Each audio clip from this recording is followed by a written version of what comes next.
What's going on, everybody? Welcome to Media 1099. It is Season 3, Episode 93, and we are doing the third version of the Media 1099 Book Club, where we talk about what we're reading, what we're interested in, and we will get right to it right after a word from our sponsors.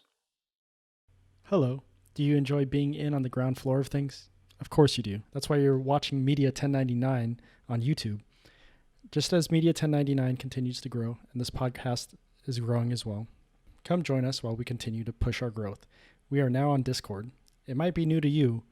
It's brand new to us. But hey, help us build the community and the forum and be one of the innovators of Media 1099. Link in the description below. We hope you enjoy this episode. All right, so welcome back, folks. It is the third episode that we're going to be doing about the Media 1099 Book Club, and you're going to be figuring out what we're reading, what we've been up to. Robert, good morning. How are you, man? Good. How you doing, Mike? I'm doing good. So has quarantine given you any more free time to start like killing off some of those books that you got stacked up on your shelf? Yeah, no, it definitely has. I mean, it's one of those things of, I think you mentioned it. It's like we have free time, but you hate that saying because our time is very limited. True. So for me, it's like, yeah, like everybody YouTubes and Netflix. Like I watched Last Chance U. I just watched The Last Dance. But there's something about reading that just, it's like I feel more productive.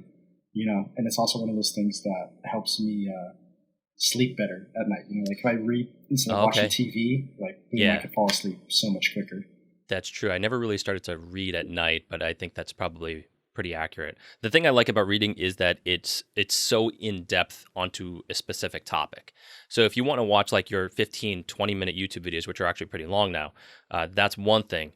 But to read an actual book on a subject, you're getting a lot of like meat on that bone there. Yeah. That's what I really enjoy about it, because so by the time you have completed that book, you really feel like, whether or not you can articulate it is another thing, but I think you really feel like you've grasped a lot that you didn't think about before.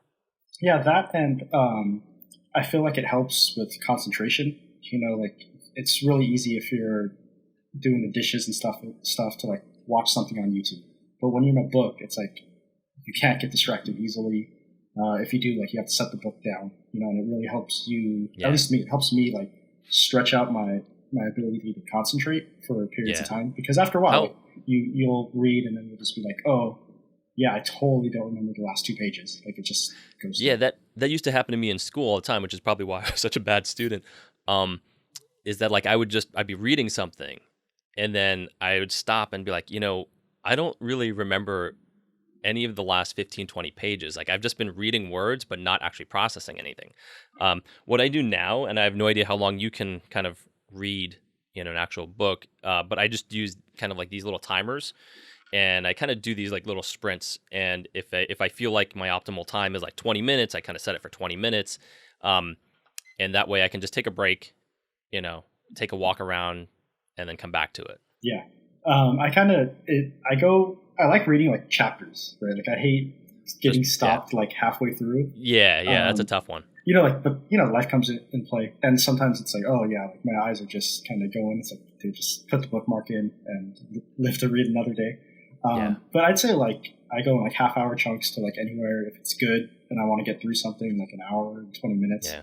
And after that, then it just kind of my eyes just blur over, and I'm not retaining anything. It's just reading just to read.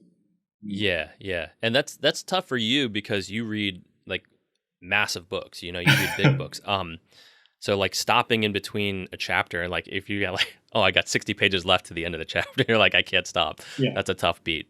Yeah, no, I mean, I try to find spots that like make it easier, but yeah, I do sometimes like just like, dude, if it's a 60-page chapter, like you're going to stop at 20 pages left to go because ain't nobody got time for that.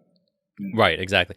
And what I love about these book clubs that we do is that we have such different interests overall that it provides like this balance of like, oh, that's a very interesting kind of concept of a book. That's something that I might pick up or I may never pick up.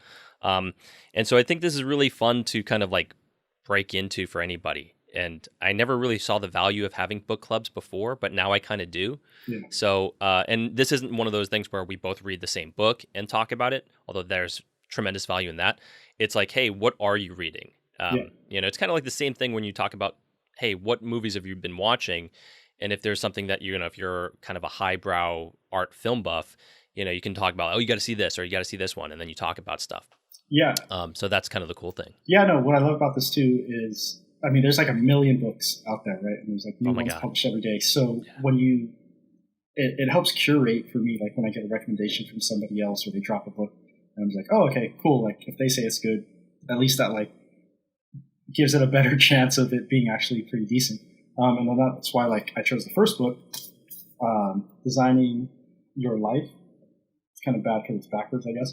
But we talked to Aaron Anderson about this when we interviewed him, and he brought this book up, and I was like, yeah, cool, I'm going to write this down, because he had kind of talked about he was like living in San Francisco, and then he got this RV, right, and like kind of just shifted goals with his photography. And he said it kind of came into play after reading this book, and he reads this book every year or so. I was like, okay, cool, like that's a very good recommendation.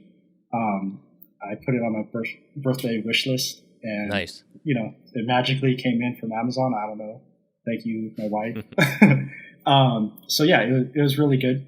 And it's weird. I've gotten into a phase of like semi-reading self-help books, because I think, one, I'm very cynical when it comes to that sometimes. So I'm very hard to like... Skeptic. I'm very skeptical. That's a good way to put it. But this one, I think it was pretty straightforward. It was just...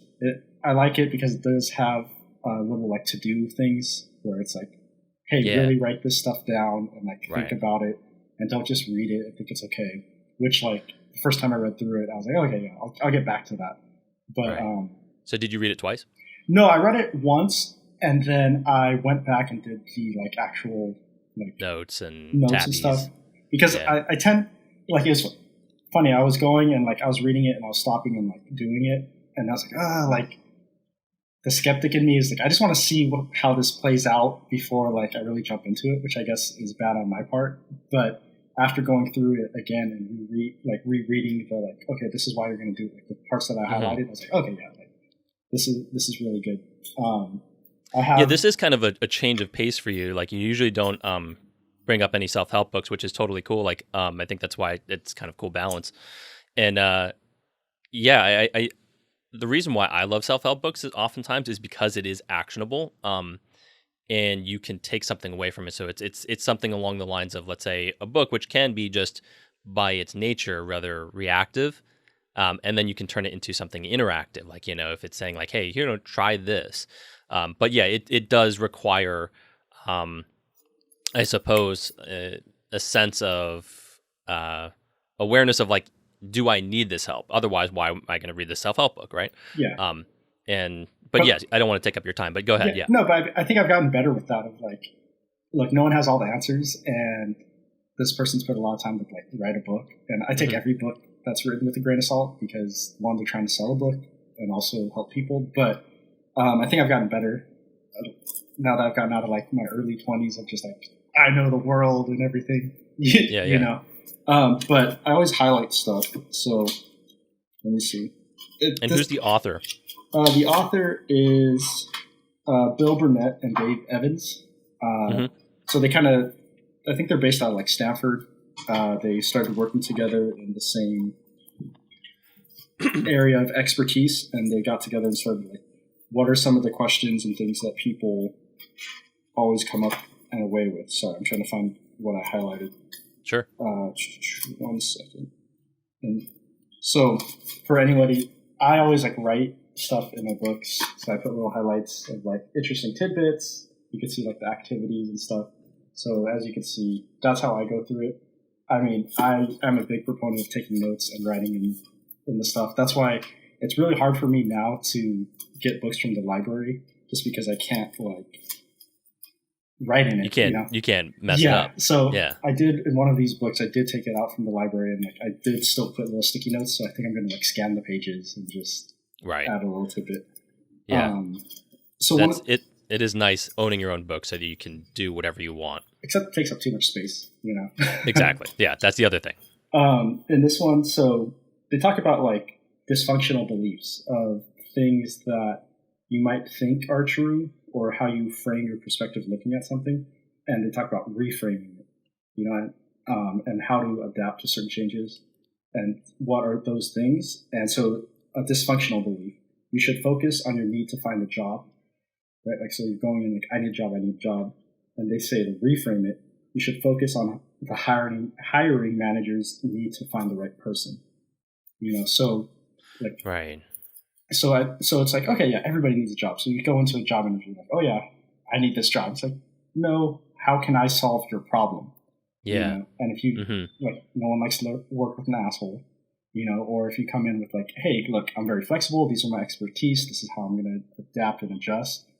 And you fix your boss's problem or the hiring manager's problem, like, you're way more likely to get hired, get that job, rather than like coming like, oh, I need this job. This is why I'm going to fit perfectly. I will spill the beans on one thing. When you sent me this book that you're going to talk about, I actually started reading it this morning. Oh, nice. So I killed off about half of it, while I was making breakfast and cleaning up. And so it's really cool. So and that was one of the first things that came to mind was dysfunctional. Was it dysfunctional belief? Yeah. Yeah. And I love like the actionable steps in this. I love the fact that they're talking about that life is an iterative process. And I think they even said right off the bat, like 3/4 of college graduates do not go into the field that they majored in their work. And so it's like this finding process of like, what is going to make things valuable to you? What's going to bring your life meaning? I think that's a really great question that everybody needs to kind of ask, is finding that. Yeah. And they talk about like that balance of, like people that are like, I want to be a doctor, like coming out of high school, going to college. And then they find out like, oh, I really don't like this, and then they have that battle of like, am I my work or am I like the outside, and one of their to-do things is like, okay, where are you strong at? Like, are you really strong at balance or flexibility? Are you strong at your work? Like how much time are you putting there compared to your personal life? Because if you're held to the metal in work, like your personal life's going to suffer, and you're not going to be able to survive in that environment for long. But if you're just doing nothing but your personal life and like, I like surfing and climbing mountains all day, like your work might suffer. So how do you find that blend of like, okay, maybe I'm a doctor right now, but do I want to be a doctor when I'm 50? Could I maybe, help out with my, what I like to do, adventuring, mountain climbing, so like, okay, cool. Could I maybe become a campsite, medical coordinator, like a safety person, so I could go hiking and help kids learn how to do that. And I think this just really helped me in this like current environment of like, it's always good to reassess where you're at, because everybody's goals are going to be shifting. My goals have definitely shifted from when I was in college to like where I am now. And that's not even that long of a period. And I know it's going to shift in 20 years. How so? Well, I think like, it's weird. So like when I was first out of high school, I was like, oh, I want to be like the world's greatest sports photographer.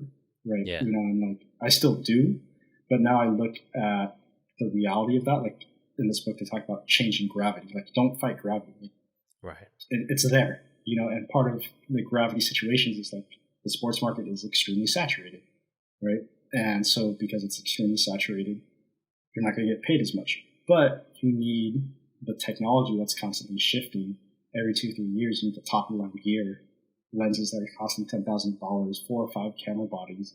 And so it's like, do I want to put myself in a risky situation where I have all this money invested or I go into debt to like chase this dream that is really long hours, hot days, like because I love sports, and like I loved it more when I was in high school and college because like who doesn't?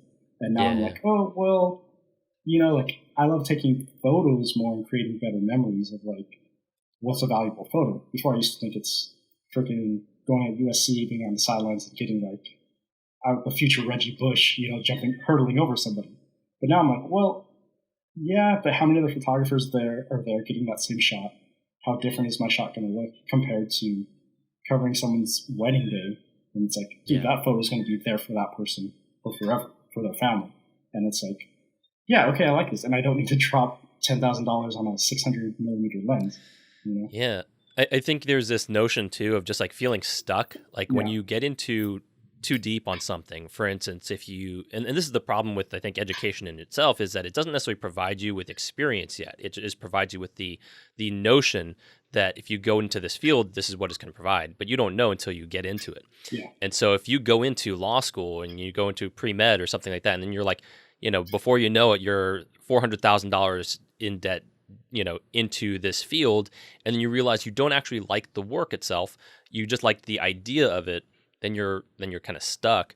I think photography can be similar to that in the same way, where it's like, okay, what did you like about photography? And I think to this book, the thing that I really enjoyed, one of the aspects was, what do you call it? Like a good time journal. Yeah. I think is what they called it, and where it was just start jotting down the times of your day where you're enjoying yourself. And this is the kind of the flow state, right? Which I know you're a big proponent of. You love flow, which is just when you are engaged immersively. It's play for grown-ups, as they say. And if you can identify when those moments are, it's not necessarily like the trade itself. It's like, what is the aspect of that you enjoyed? Yeah. Is it just being creative is part of it, or is it like, no, I need to be taking sports photography? Like, you can kind of narrow this down a bunch of different ways and figure out like what actually drives you a little bit. And I was kind of along the same way where, I wanted to go sports, and then I wanted to, I don't know, like I think just overall, like, yeah, similarly, I was like, the return on investment is going to be very low for me. And I didn't find a way to like separate myself quite from the pack. I was like, there's just way too many good sports photographers, way better than me. And I was like, but there's these other niches that I'm pretty decent at, that are still itching that creative side of me. Like I'm still, scratching that creative itch. So that was like kind of like this off pivot, but not that far.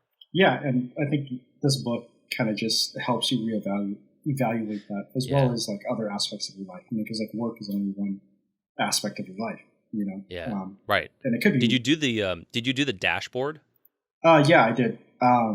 I don't have it on me, but it was interesting to see where I feel like I was on certain things. For anybody that's not sure what we're talking about, I think we'll put a link in the description, because I think they do have links down that give you a printout. Uh-oh. I got one. Uh-oh. Yeah. Nice. So it's basically, as far as I got, that is, Yeah. It was just like 4 different areas of your life that that you would basically do a self-assessment of. Yeah. If I'm getting this right. And so I did mine, and it's like, I had to be very honest. And I was like, okay, so health, 70%, that's kind of this mix of, your physical, your mental, and your spiritual kind of health. Yeah. Overall. My physical health is probably like a 0, but like the mental and emotional and all that stuff, I was like feeling pretty good. Work is 80%. And that's not because, and if I, correct me if I'm wrong, I got the sense that the work metric here is not so much about like, are you working right now? Because obviously right now things are compromised. So it would be 10% or whatever of that. But in terms of what the work is, how fulfilling is it? And so for me, I put it at 80%. I think the clients that I've shot for, I absolutely adore. The people that I've gotten to me, and it's provided me a lot of creativity. So I think that's great. I just want more of it because I'm greedy. The play is really what jumped out to me. I was like, I don't do anything that scratches that itch anymore. I used to be a 5 handicap golfer. I loved that. I always thought I was going to be playing every weekend until I died, and I haven't played in like 5 years. It's like, that's, to be good at something and then just give it up is unusual, but like, that's kind of what sometimes happens once you get older. And my love, I think, is 80%. I think it could be higher because I don't do a good enough job with my other my family, my direct family. So like my parents, my niece, nephew. I need to do a better job with that proactively. But so that was a good thing to like let me know. You got to go play more. You got to do something. You got to go shoot some hoops. I mean, it's hard now, but you got to do something and emphasize that. Yeah, was it kind of eye-opening, like when you're like, okay, like all these numbers are pretty high, and then like play is like 10%. And you're like, yeah, oh, I was like being realistic. I was like, and I wanted to put a number to it because I was like, oh, geez, it's pretty low. Yeah, I don't do anything that I think would satiate that specific area. So I need to work on that. That's the area. Basically, the whole concept is what area needs action. Yeah. And that's one of those areas where I'm like, I need to do that more. Yeah. That's good that you're pretty honest with yourself. I feel like it's hard sometimes to be like extremely honest with yourself, and that's something I'm trying to work on constantly, because you grow up and you're like, oh yeah, everything you do is gold and rainbows, and it's like, oh, okay, cool, but then also like, how am I feeling about my work or my other aspects of life? Yeah. I mean, I think, and I know you've mentioned this before, like you're a competitive person. Mm-hmm. I think it's just part of being competitive, and I wouldn't even classify myself as that competitive, but I do have like a pursuit of excellence. So that in that sense, yeah, and that's all this is, right? Mm-hmm. So like you can always be better at something. I could always be, if I consider myself to be like a 99 out of 100 type of husband, I want to get to 100. I want to get, if I consider myself 100, I want to get to like 101. That's just kind of, if I can, I'm going to try to. Yeah. Like during this quarantine, this is completely a lame thing to be proud of. I just started doing a Rubik's Cube. Oh, nice. And so I watched that documentary on Netflix, and I was like, oh my God, I want to try that. So I ordered a Rubik's Cube and learned how to solve it. And it was like taking me 5 minutes to do. And then I got to 3 minutes, and then I got to like 2 minutes. And now I can do one, like my record is like 1 minute and 9 seconds. Oh, damn. And I was like, yeah. And so and I'm like, this is super nerdy. But I was like, and my wife had to ask me like, why are you doing this? I was like, I don't actually have an answer for you. It's just because I can. Yeah. And if it can be improved on, then I'm going to try to. Yeah. And that's just part of it. But also there's something about like, because it's a very physical thing, like you see it and it's very, like, you put a stopwatch, like boom. I'm sure I don't know. I've never been able to do a Rubik's Cube. I've never dedicated time to like figure it out. The most I've ever gotten is like one side, right? Right. But then you're like, okay, 5 minutes. And then like you shave off to like 2 minutes. And then like that gap from 2 to 1 is like extremely hard, right? But it's something that like you physically do, you could mentally do, you could see like the progress in it. And I think learning how to redo that is like very motivating, and because it kind of hits all three things of like physical, mental, and like very time oriented. It's like, yeah, it's easy to get hooked into, and it reteaches you how to pursue that into other things. With like your play, maybe that's another 5%, 10%. Maybe, yeah, maybe you're right. Maybe I could pump that up a little bit, and then you just 12%. Like, okay, cool. Like I relearned how to do something. It's like trying to learn to throw a football left-handed. Like it sucks, but like you do it after a while, and like, oh, okay, this isn't as bad. Right. Okay, so switching gears, because I feel like that was a good topic. What was one of your books? I don't know which one to start off with. Just because I have the hard copy version of it here, I guess I'll just start with this. This is called The Power of Zero. Okay. And so this is written by David McKnight, and it says how to get to the 0% tax bracket and transform your retirement. So obviously for some of you, it's going to be a snooze fest. For some of you, it's very interesting. I think the reason why I picked it up, and this is, all stems from like, why are you picking up a book and committing X amount of hours to or whatever? Yeah. It's just one of those areas, I think, because I killed off my debts, earlier this year, it was always the plan to, once you're doing that, now you can start to use that money that you were throwing away before, right? Like I was throwing $300 a month away to debt. Now what we use that for so that the money will work for you. Yeah. And so then it started becoming like, okay, well, what kind of vehicles can I put my money into? What is going to be setting myself up for retirement? This was actually recommended to me by a couple different CPAs.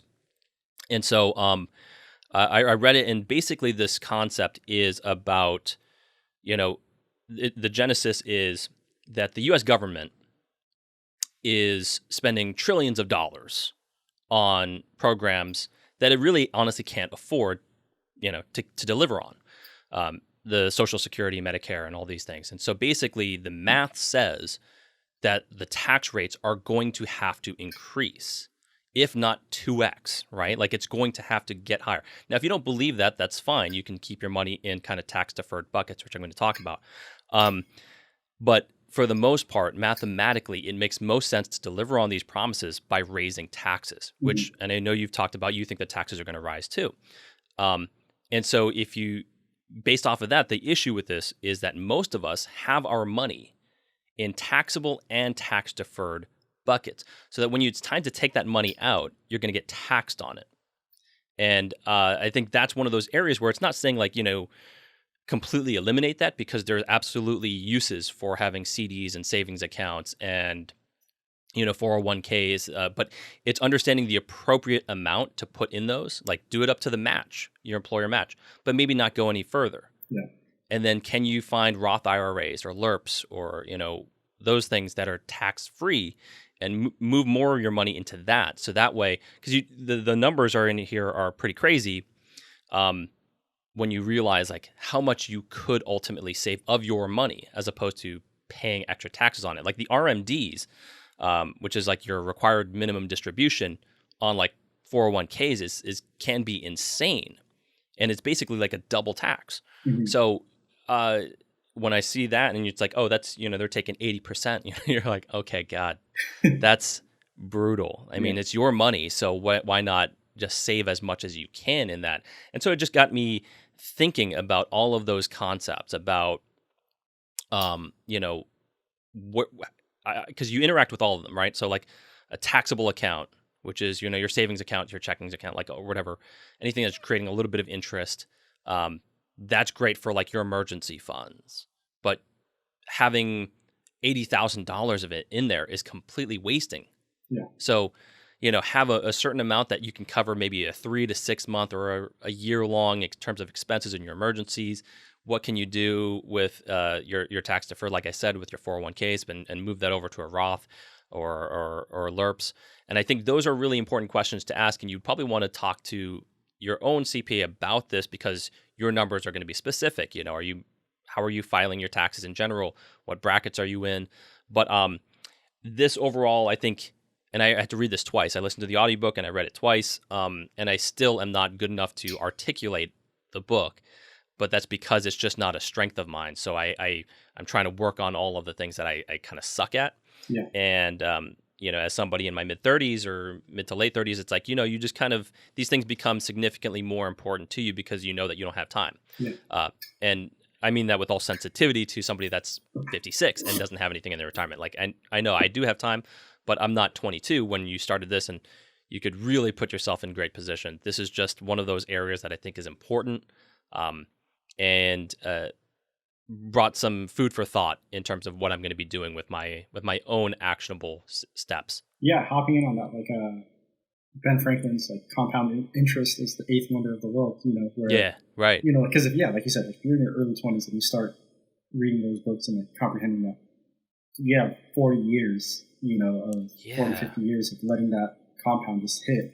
Where Right. like, once I heard some stats, like once you exit your 30s, like you can't get that 10% or like that doubling. Like there's smaller increments, so it's like, okay, cool, you need to throw in more money or make, harder decisions. But anytime, the best time was 5 years ago, but Right. a good time The is second now. best time Is right is now. now. Exactly. Because it's never going to get better than now. Yeah. So it's only going to keep getting worse. So it's like, yeah, absolutely. And so I think that's something that, I've talked about with my wife and my CPA, and we've just developing kind of steps in place so that it's like, okay, you cleared off your debt. Great. Like, what can we use now? It's like, what can we keep so that you still have an emergency fund? So we're not taking everything away and putting all of it into it. This is still suggesting the diversification, which I think is very important as well. Just keeping your financial, your fiscal health strong overall, and this is just an aspect of it. Obviously, one of the biggest aspect is like your income. Like, can you make money? But this, in terms of specifically what to do with your retirement, is an important kind of, I'd say, seeking out process. Like it's a search for how to do this. And this isn't necessarily like, the end all be all, this is the answer. Like anything financially, I kind of try to read multiple things on the same topic to see, where we're going to go with it. Yeah. I'm definitely going to want to borrow that book after. Just Yeah. Like it's really cool to just, and the excerpts are way too long for me to read one, because it just goes on for like 2 pages, and you're like, but that was a great 2 pages. Yeah.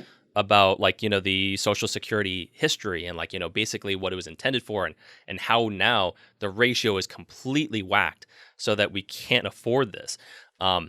and I just think it was really interesting to read, and so I enjoyed it, and it's actually relatively short. It's really like 90 pages. Oh, okay. You know. Yeah, that's not too bad. Yeah, and so I think it's cool. Like I listened to it, but when it comes down to figures like numbers, it's hard to listen to it and really kind of grasp what's being said. So I kind of did both. I read it and I listened to it. Yeah, to jump on that as well, like another tax that's kind of unavoidable is inflation. Yes, you're talking, absolutely. We talk about that in there too. Yeah, because you were talking about like if you have $80,000, $100,000 just sitting there, like you're losing 2%. That's what the government says is, and especially now, like you go out for food and food's costing more and more money. So food's costing more money, whatever is going to cost more money. So it's like, yay, that number might slowly go up with a 0.5% interest rate, but you're really losing 3, 4, 5% a year. Yeah. And that's not to say that you don't do it. It's just like, how much are you going to put into that? Right? Exactly. It's like, yeah. So I thought that was good. I thought it was a useful read, and I think it's something that I would definitely recommend people picking it up. You don't have to carry it as like the gospel. Just it's a good insight. To jump on that, so this book, The Forgotten Man, it's a good transition right there. Yeah, it was about the Great Depression and when Social Security was kind of put into place, right? And kind of the hiccups and everything that kind of went with it, because technically the Great Depression started when Hoover was in office, and then Roosevelt kind of let what was going on. Like, I'm a big American history buff, or not buff, but I like really reading about it because I think we constantly enthusiast. Themes. Yeah, exactly. Like if there's a history on it, I kind of want to get my hands on it, and it's interesting seeing similarities of back then to now. So I saw this come up on some podcast or YouTube video I was watching. I was like, okay, cool, I'll check it out. And there's very similar things going on, like exuberance in the market, and then it kind of just crashes. And there's this period of kind of turmoil of you're in between like elections, right? So people like Roosevelt wanted things to get worse because then that would give him, if he were to get elected, like more power, it gives him more ability to come in with like a stronger hand. And I think we're in August right now when we're recording this. So like both of those powers of, it doesn't matter if you're left or right or whatever, but like they're trying to help, but I also think they're competing against each other.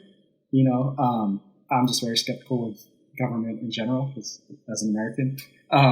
But yeah, so I got my hands on this book because I was like, okay, cool. Like, I think we're, by the numbers, we are entering the next Great Depression or the Greatest Depression. Our numbers are worse than the Great Recession, and we're only 6 months into this. The Great Depression took 10 years to solve, and a world war kind of drug us out of that. So I was like, okay, cool. I don't think it'll hurt to read up on some 1930s history. I'm curious how much, because you learn about this in school, but you're young, and then it's only maybe a segment of the curriculum that you spend on it. Like, how much do you think that you got out of this versus what you learned in school about the Great Depression? I mean, drastically a lot more. And also, like, I'm just gonna say, like, this is, I would like, it's a little right leaning. Like I could just tell from like the tone that they're going with. It's very anti-big government, because this is the period when like the federal government started to really take over compared to states' rights, and like that's kind of neither here nor there, but it's just traditionally like the Union, the Republic has been very states-oriented. But in high school, it was just like, okay, World War I happened, we came in, we were the champs. Dominated that, even though like from a military perspective, we didn't do too great of a job. We just had great numbers and we came in late and we just helped tip the scale. And then it was like the 20s came in, Prohibition happened. There's all this flappers and like women's liberation a little bit. And then the stock market was roaring and it just one day crashed because no one knows, and then the 30s happened. There's a Great Depression. People were out of work. There was kind of union strikes.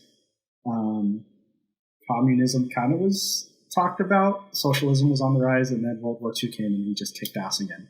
Like became the manufacturing king of the world. Like, and this book goes into that segment, like that 10 years very concisely. Yeah, like that, was it 29 to 39 or something? Yeah, pretty much. Yeah.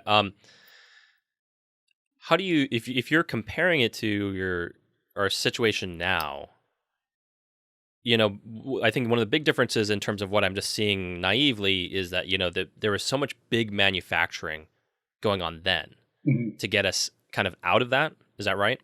Um, Today, it seems like there's less of that. There's less, there's the technology wise doesn't require you to really be a factory owner. Like you kind of have like resources all at, your fingertips.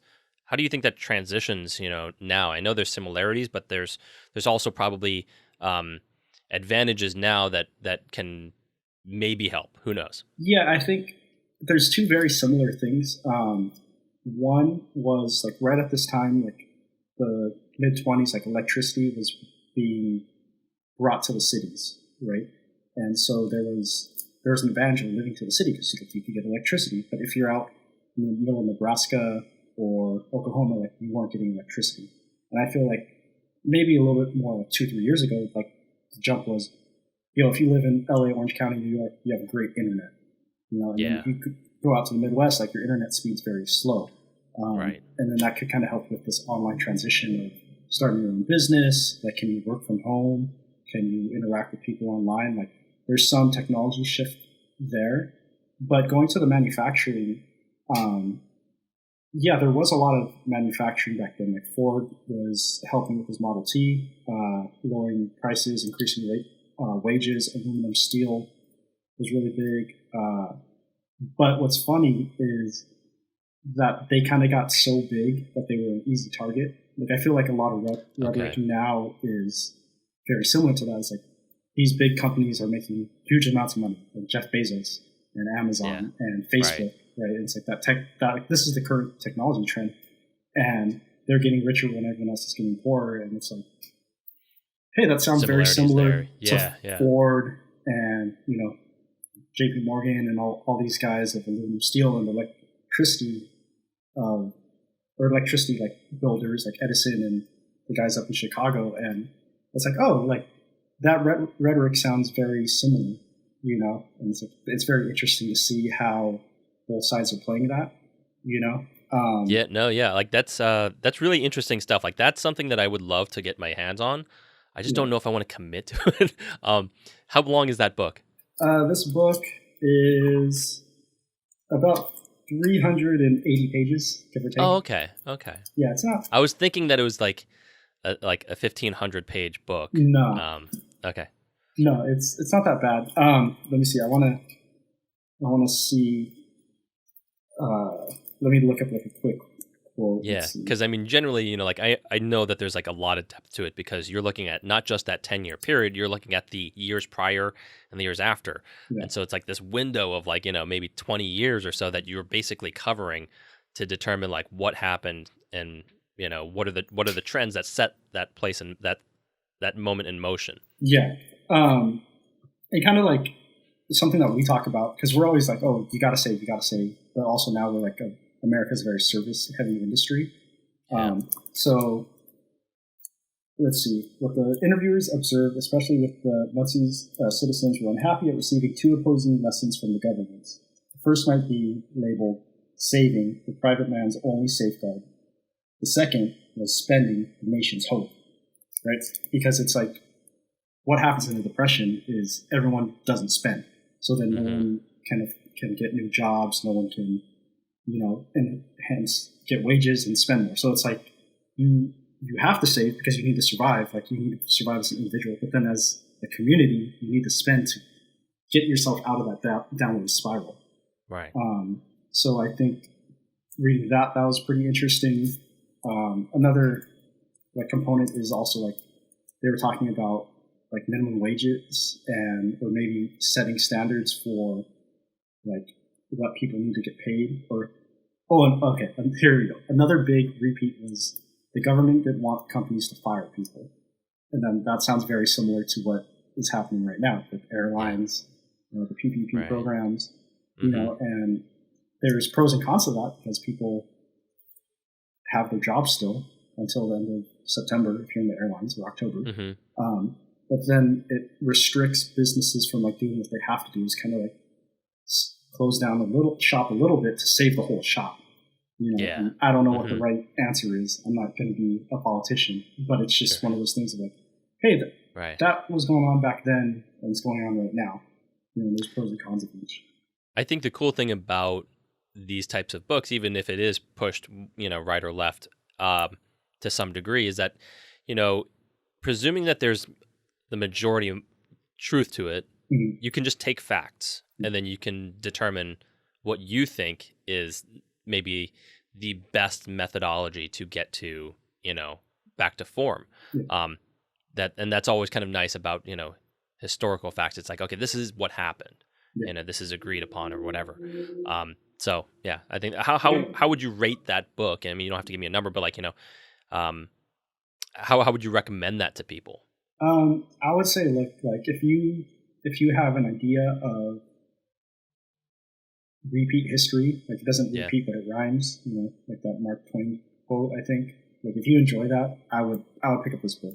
Yeah. And even if you are a proponent of like government solutions and like, that's going to spur it, like that's fine, but you should always hear counter arguments. Right. And then if you're like, no, like you need to pull yourself up by the bootstraps and somehow that's going to work, then cool, listen to this to counter those arguments or like reinforce those arguments.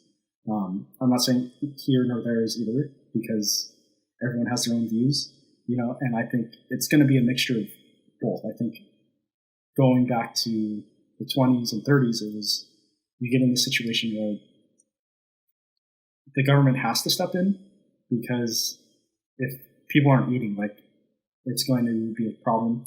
Something that was a saving grace kind of back then is people didn't have as much debt. Like the middle class was very much more strong.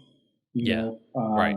So even though they had less, they were like, and the quality of life wasn't as good because they didn't have as much technology and comfort. They were like somewhat stronger, and that helped bridge the gap of like what do we call civil unrest that's currently potentially bubbling. Okay. You look at graphs of like the top 1% owns X amount, and the bottom 50% owns like 2%. Yeah. So like that was closer. So we're in a similar situation, but we're also in a very different situation. Right. I like that quote by Mark Twain you said. Yeah. I hadn't heard that one actually. That's okay. Yeah. If you look, it's pretty wise. If you look, man, like there's stuff that and there's a whole theory of like every 100 years or 80 to 100 years, like each generation kind of dies off, right? And like so they have like 4 seasons of America where you go through like World War II would be like the hero stage, and then you have like the next expansion generation stage, like which was the space age, Kennedy. Then you go into like a turmoil stage. So there's all these like why history in America is constantly repeating. I guess throughout the world, but that's a little bit put on your tinfoil hat a little bit, but it's still very interesting. Yeah. So, very cool. All right, throw it back to you. The next book that I'm going to talk about is called The E-Myth Revisited by Michael Gerber. Okay. This is really a book that's dedicated towards small business owners. And I definitely recommend this one. This one was more of a like a real thought-provoking book for me, because my business is obviously very different than what he's talking about. But at the same time, as a photographer, it's important for me to start thinking about these aspects, to start thinking about how can I become more entrepreneurial. So one of the big takeaways that I had from this book was how to build a business that is more systems dependent as opposed to people dependent.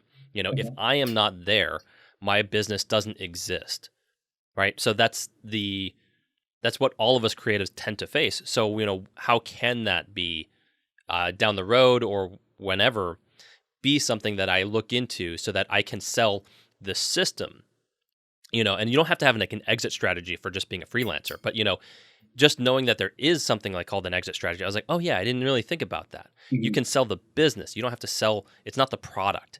And one of my favorite takeaways from this is these 3 kind of roles that he classifies that every small business owner basically inherits. And every small business actually needs these 3 roles.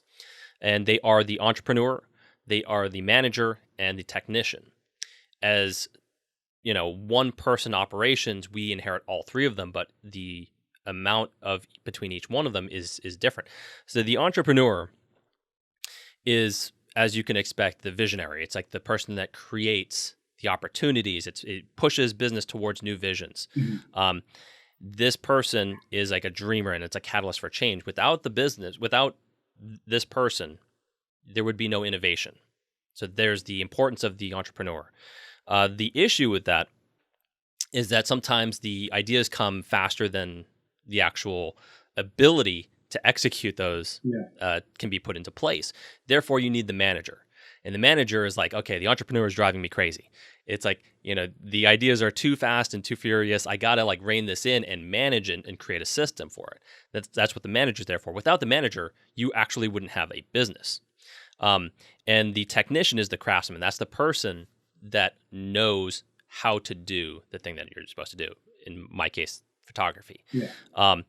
And this person is, if you had to categorize all three of these categories, the entrepreneur is living in the future, the manager is kind of living in the past, and the technician is just living in the present. Like, what do I have to do right now to do this? And so you need all of these aspects. That you can't have a business without any of them, right? You need all three of them.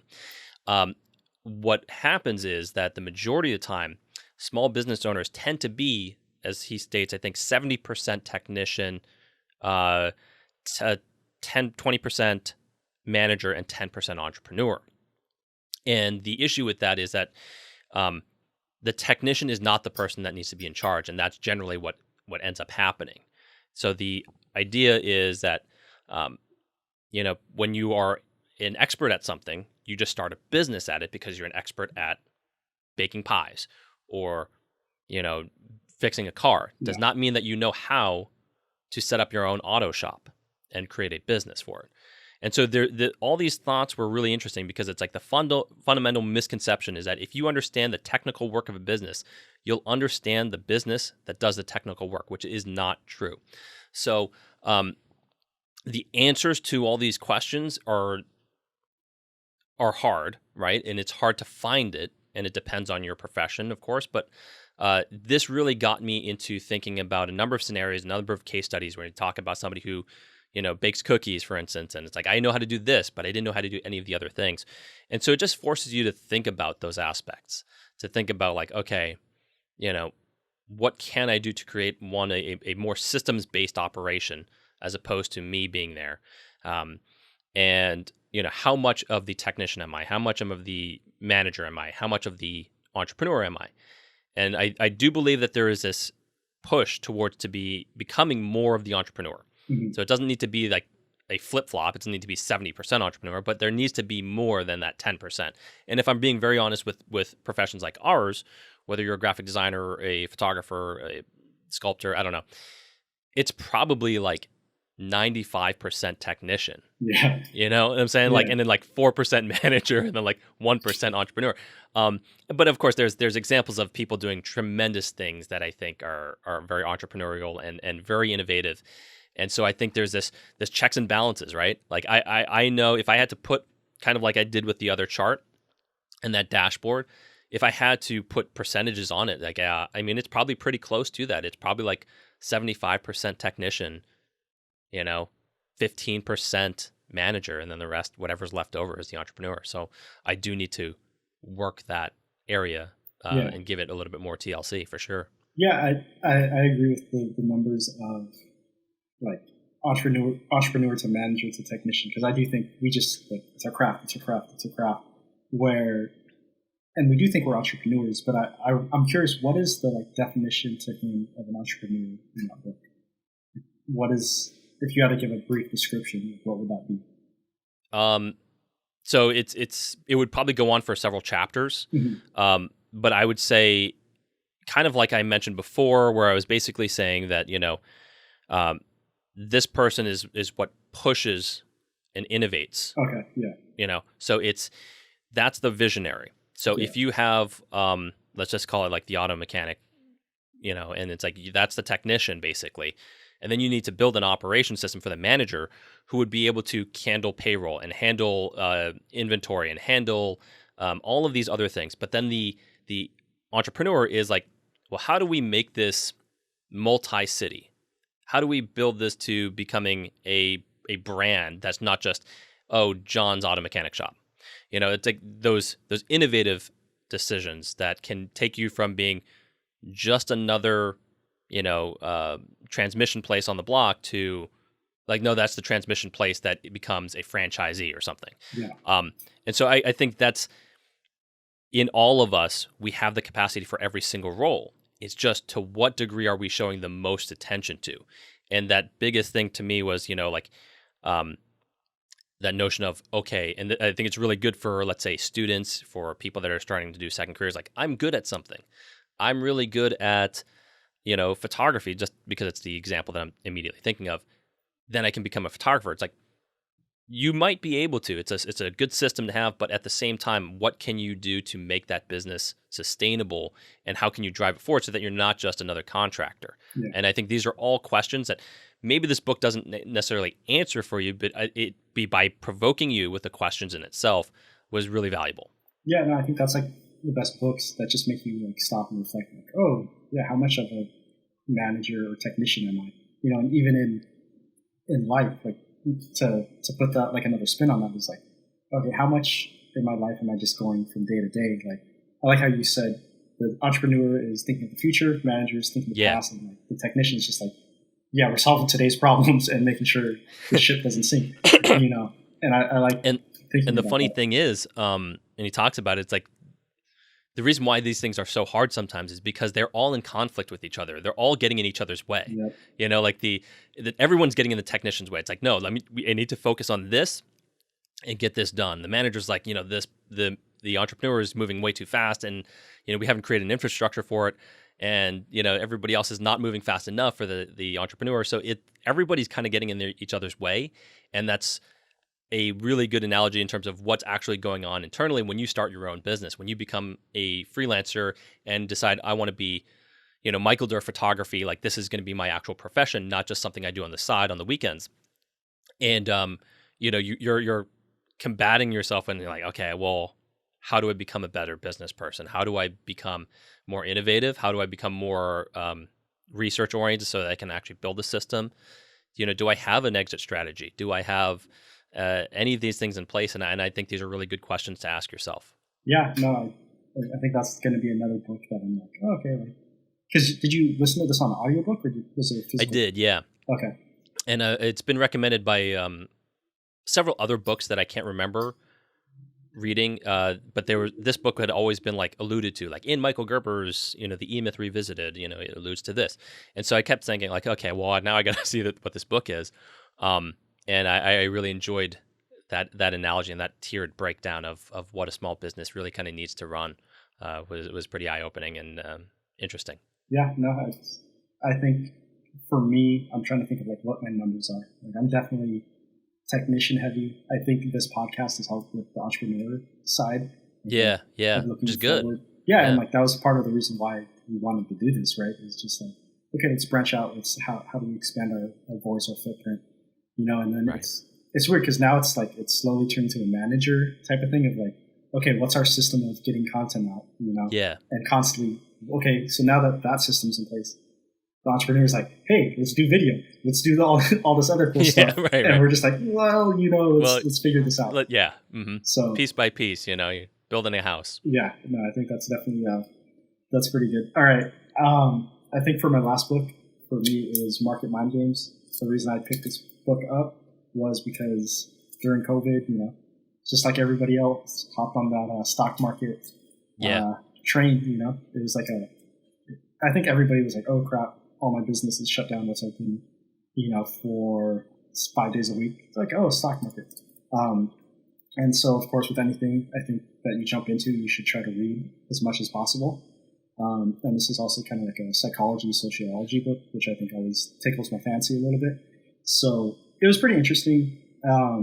It talks about how your beliefs can kind of obscure what is really going on, like distort your vision, because like having a belief in anything, right? Like in this book, it's like the market's going to go up, and it's like because you have a belief, you have some stomach behind it, you have some energy behind it. Like you assume a lot of things, like oh, well, I assume because it's a Tuesday, like every Tuesday the market goes up, or, this good news is going to come up. Or it's like, well, you got to really check your assumptions before you start making these decisions based off of that. And really just like take a step back and evaluate yourself so that you can evaluate others a little bit better. And I think for me, like it translated into kind of photography as well, as like when maybe new fads or something like come into play and it's like, oh, everybody's throwing on gels and I need to do this. Like, am I hopping on late on the train or am I hopping on too late? Or I mean too early, and it's right. like, because you always want to be like, everybody wants to be the trendsetter, and everybody wants to be kind of top of the line in their field. But it's like, no, you need to not be chasing that tail all the time, And it's hard to do both. Usually the innovators don't necessarily end up becoming the best version. Exactly. People iterate off of that because it's like they see, okay, there's groundbreaking stuff.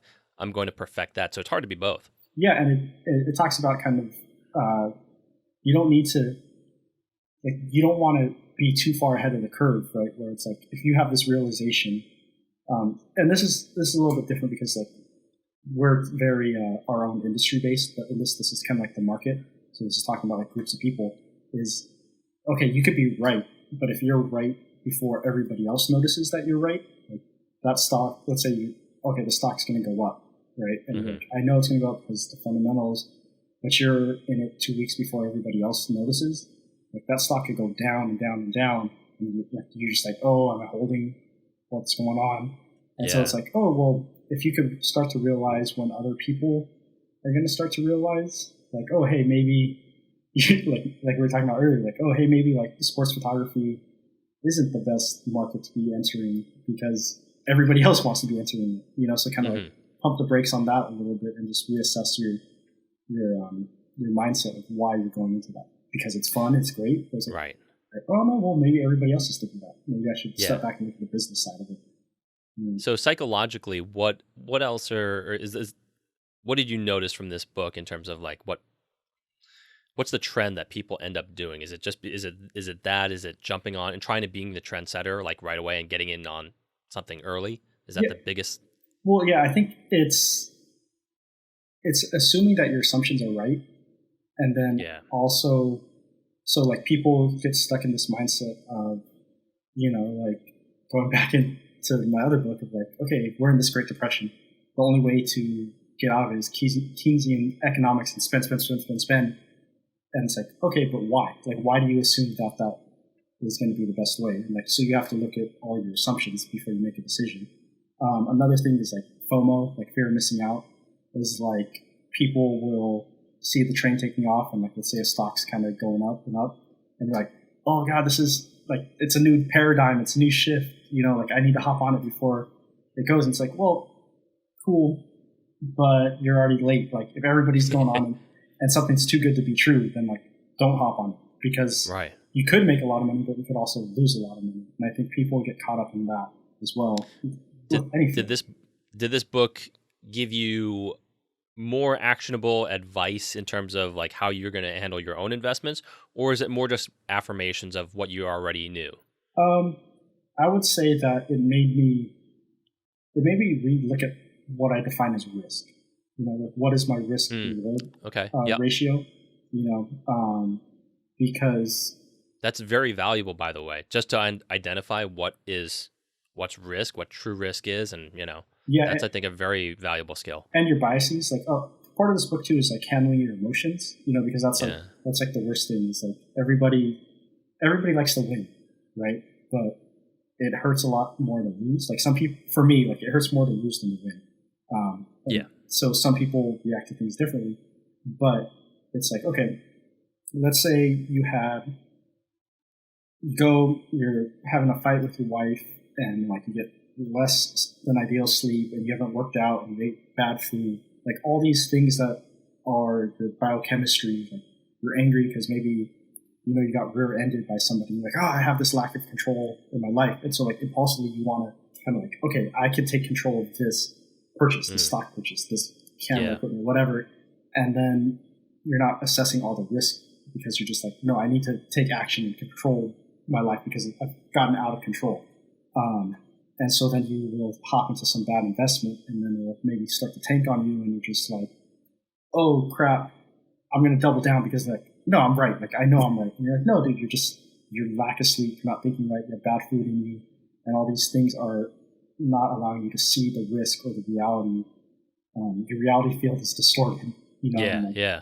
just because you think and assume that it's going to go up doesn't mean it's going to. You know, you got to follow the trend. Exactly. How long is this book? It's not too long. I would say like 220 pages. It's kind of it's weird because like my critique of it kind of has like this weird like fake love story kind of entwined that like these people meet, like the person who writes it, Denise Scholl, sorry. She like talks about how she met like her future husband by doing these presentations, and I was like, okay, like it's cool, like it's your own book, like you're gonna do it. It could have been semi unneeded. Like it shows like they're contrasting like ideas of what right is, Gotcha. and like how eventually you know they're both right type of BS. But like, right. But it was good. Like the stuff in it was good.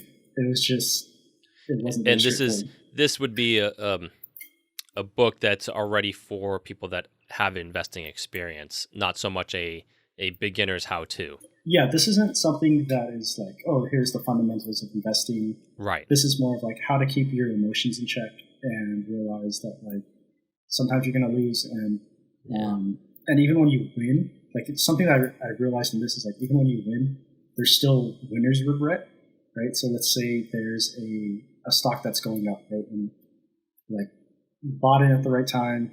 Stock's going up, going up, going up. And you're like, oh, it's time to sell, right? And you're like, but there's two possibilities of like, do I sell too soon and then I miss out on future profit or more profit, right? Yep. Like there's that regret. And then there's like, oh, okay, yeah, I'm going to hold on because this ship's never going to end. And then it dips. And you're like, damn it, I could have sold off and made like $500 more, right? So like no matter what, even though you won either way, you're going to lose mentally either way. So like you have to be willing to accept that. And it feels like poker. Yeah, right? And it's just like, you're like, oh, crap. Okay, like it makes sense, but to really like look at it and reflect on your emotions and just like let that sit. Like a lot of people, this book talks about is like, we're very, at least for men, we're like, don't trust your emotion. Like just look at the facts and like, but in this book is like, no, like, look at how you're feeling. Look at how your emotions are. Look at what food you eat or how much exercise and like, how does that affect how you feel? And how you're feeling is going to affect the consequences of your decisions.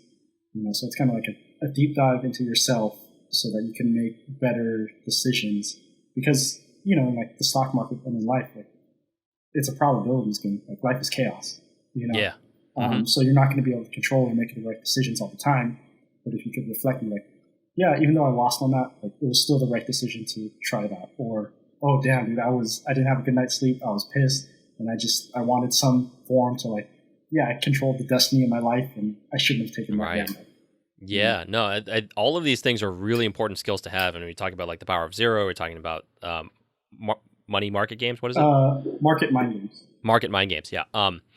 Is this notion that, you know, it's not so much discipline. I think it's just awareness of, you know, what's going on out there. And, you know, when it comes to money, I think you do want to be careful with it. You know, it doesn't mean that you specifically have to be very reserved. You can be aggressive with things, but just understanding all the angles as best you can, I think is really important because it is your money. And so nobody wants to throw that shit away. Yeah. You know? Yeah. Do you have one more book?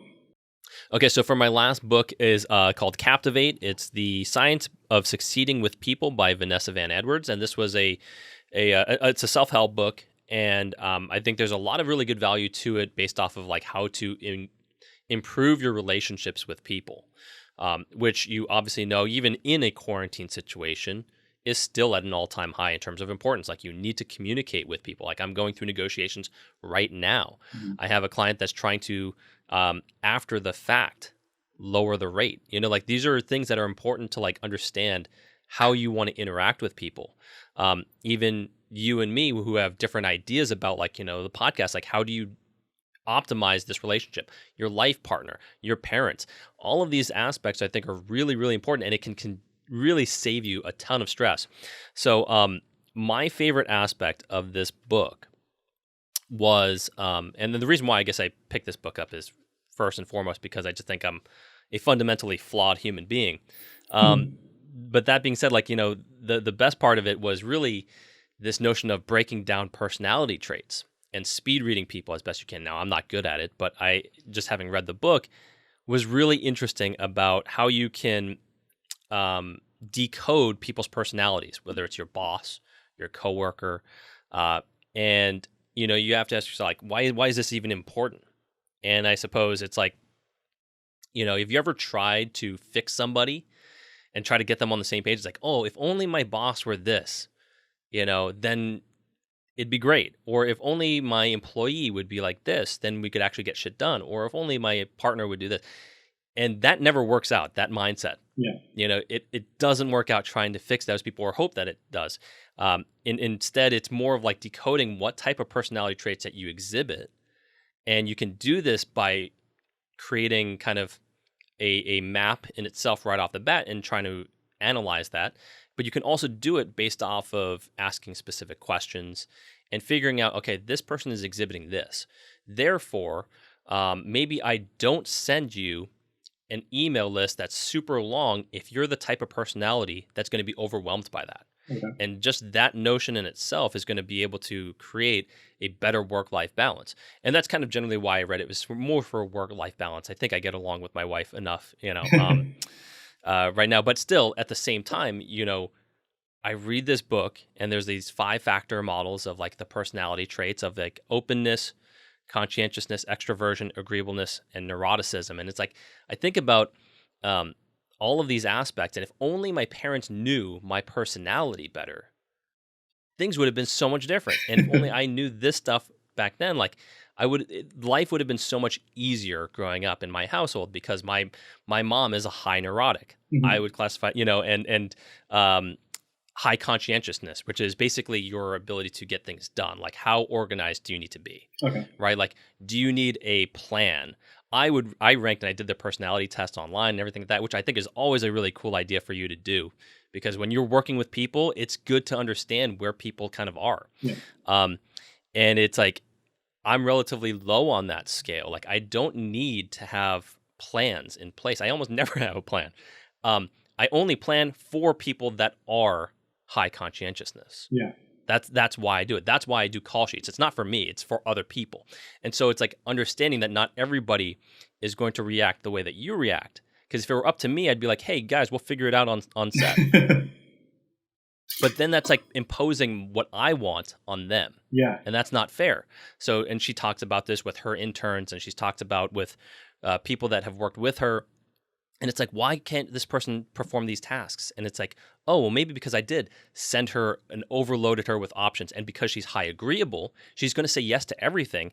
But instead, she ended up quitting like a day after Yeah. because it was too much for her. Okay. And this could have all been avoided just by simply understanding each other and understanding these things. So I think these are really cool aspects that are really interesting to me. And I was like, okay. And I don't know if you've seen the show Parks and Recreation, which is a comedy. It's still on Netflix, but there's a notion in there for anybody that's watched the show. It's very popular, where Leslie Knope throws a party for Ron Swanson, but she says at the end, "Why would I throw Ron Swanson and Ann Perkins party?"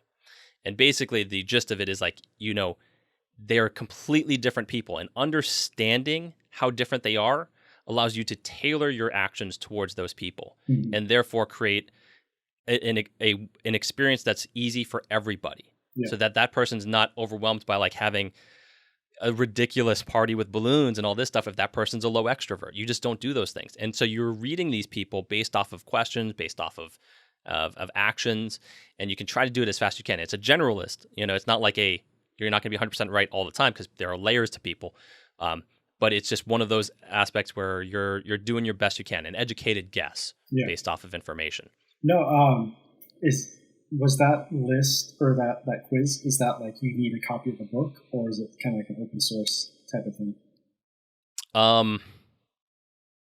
I don't think you need to own the book. Okay. I can probably just put the link in, Okay. and people can and try it out, Yeah. and you can see where you rank in terms of the 5 factors of your personality traits. And again, those are openness, which is how open you are to approaching new ideas. That's a big one to note, because not everybody's going to be that way. Yeah. I've worked for people that are pretty reserved, pretty low on the list. I'm pretty high on that list. Mhm. So just knowing that, how forward am I going to be coming to that person with a new idea that's going to revolutionize something, but then they're going to be like not very receptive to it. Yeah. And then this relationship is kind of on the rocks. Conscientiousness, which I talked about, which is your organizational factors. Extroversion, which you kind of know, like where do you rank on extroversion? Like I ranked actually, ironically, I always consider myself an introvert, but I kind of ranked a little bit on the higher side of that. And that's going to have a very, big impact in terms of like, putting somebody on the spot. If they don't like being in that position, Yeah. then don't put them in that position. Yeah. Agreeableness and neuroticism is like, your approach to worry, right? So some people like, and I think, and I don't know if I'm accurate on this. Like, again, this is a generalization here, but like, I tend to think of you as somewhat low on the neuroticism level. Like you don't worry as much as I do. Yeah. Like I have a tendency to worry more. And so sometimes you might be like, why are you like worrying about this? And then I'll be like, why aren't you worrying about Yeah. this? And then it's like, so just understanding that like, I do rank high. I'd put that pretty damn high. Yeah. So those are attributes that just understanding where people are, that empathy level, I think is actually pretty transformational, because then the frustration level subsides a little bit. Yeah. It's like, got it. Yeah. Yeah. Yeah. Mike needs to worry about this, and because it's like that same thing. If you ever try to calm somebody down that always worries too much, it's like it's not going to work. Yeah. It's like shaking up a soda more. Like it's going to make it worse. Yeah. I think, I do think I'm pretty low on the like worry scale. It is funny sometimes when we're like prepping for interviews or something, and you're just like, and I'm like, dude, like, chill, like we got this. Yeah. It's like, And and I'm like, no, I need to make sure everything is good. And, yeah. But yeah, I do think it's interesting seeing one, like yourself. Like I always think you got to know yourself before you know other people. Because that helps you realize how you react to situations and stuff. But I think it's interesting that it gives you like a little bit of a quick playbook to like maybe see what other people are and like, oh, okay, cool. Like I'll shift my approach to just make this situation better. If, like we were saying, like, people or a person that's not an extrovert, like don't put them on the spot. And like I've learned that the hard way of like, I had once like intern assistant that was like, I guess not very extroverted, which I'm used to. And I was just like, no, like, hey, like, okay, go here and like show this person kind of like I'm going. They're like, they kind of tensed up, and I'm like, oh, that was a mistake. Okay, like I should know better, because like this is my shoot. And that is absolutely where it starts. It starts with your self-assessment first, and then you start to assess, and you start to like draw out these maps. And I'm starting to do this too with like my parents and like my brother, and just seeing, okay, where would I put them? And this is why, some friends, right, are super easy, but some friends will never call you back. Mm-hmm. And it's like, instead of being frustrated with it, just understand what that person actually might rank and where they might be. And you don't have to put all of your eggs into this, quiz basket. But it got me thinking about a lot of those aspects.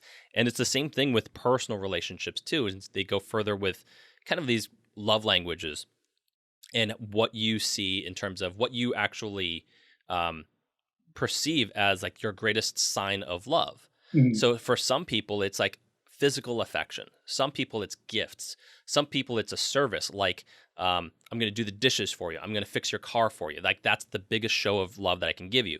Some people it's just quality time. And so understanding where people prioritize what, like I may be making you meal, like I do this with my wife all the time. She needs physical affection, like more, we're and this is a guy thing too. We I think tend to be horrible at non-sexual affection. It's it's just, a 10-second hug or whatever it is that can be that much more meaningful than me cleaning the entire kitchen for her or whatever. So, but those are different love languages. And I tend to think that way when I'm like, well, if I make this meal that's the greatest show of affection, or that's the greatest show of love. But she may be seeing something a little bit different. Yeah. So to me, it was more just assessing and being like, oh, I didn't actually think about that. I just thought everybody thought the way that I do, Yeah. which is obviously, not true. And I was like, okay. So to me, people reading, getting better at working with people. Like I said, I'm a tremendously flawed person. I don't do very well with a lot of relationships over the course of my life. Only until lately have I been better at it.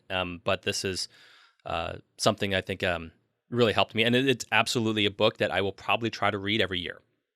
Okay. Because it's a lot. It's a lot, Yeah. No, I mean, dude, I think you have books now that I'm like, okay, you've recommended this. I think we get along. All right, I'm going to have to steal a couple of these books from you.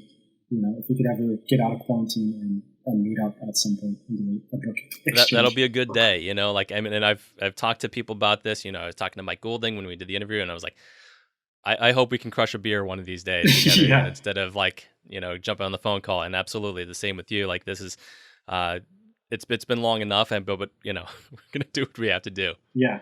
So, do you have any final thoughts, kind of to wrap things up? No, read, people. I mean, it's a great exercise for your mind. I honestly believe that sometimes if I have absolutely nothing going on, if I didn't reach out for a prospective client, if I didn't make some sort of piece of art, if I read, even let's say half an hour to an hour, I feel so much better about my day, which I think is tremendously valuable. And in times of quarantine, and when this shit happened, when this stuff went down, there was a meme about it, about like how extroverts were just absolutely losing their minds, because again, like a low extrovert, for instance, like is loving quarantine where they can just sit down and read a book. And then a high extrovert's like, no, I need people. I need to be around people. They're driving themselves insane. Yeah. But I think that it's a time where mental stability can be compromised to a degree. I think people are having issues. I know that from my own personal relationships where people are hanging in there, but it's tough. And I think books can be a really good ally. Yeah, no, I'm going to leave it as like it's a good way to not have a time waster. Like, I've never read a book and just like, oh, that was a waste of time, Or Exactly. I found to the point where like I'll read part of a book and like, oh no, I'll throw that away. I've gotten more comfortable with like, no, I don't like this book. I don't think it's valuable. But I do think like one, I'm a proponent like it will help you sleep. Like if you're having issues, like dude, turn off your phone and just read for half an hour, and then your eyes will just slowly want to go to sleep. Also, history, rhymes all the time. Like, be the manager of look to the past to see what's going to happen in the future to help your entrepreneurial self. And it's fun, dude. Like, it's fun. I always recommend books. If you have recommendations, shout it out to us, because like that always helps curate the unlimited amount of books that there are in the world. So I think, really quickly, like I think what we'll maybe just end up doing is we'll provide this on the Media 1099 website. Mm-hmm. Let's just compile a list of our book recommendations for freelancers and entrepreneurs. And if you get anything out of it, like, cool, we don't have any affiliate links. It's just a book list. And if you guys enjoy it, awesome. Yeah, and then who knows? Maybe we could actually start a little bit of a semi-book club, and we could discuss and become part of that bourgeoisie class. Yeah, super bougie. So I think it's been great. That's going to wrap it up for us today. If you've enjoyed the podcast, give us a like where you've listened to it. Also, don't forget to check us out on YouTube, on our channel where this video will be up there, uploaded, so you guys can check us out. Don't forget to follow us at Media 1099 Podcast on Instagram, or check us out at media1099.com for all the latest updates. I'm Robert Husky here with Michael Durr, and we will catch you on the next episode.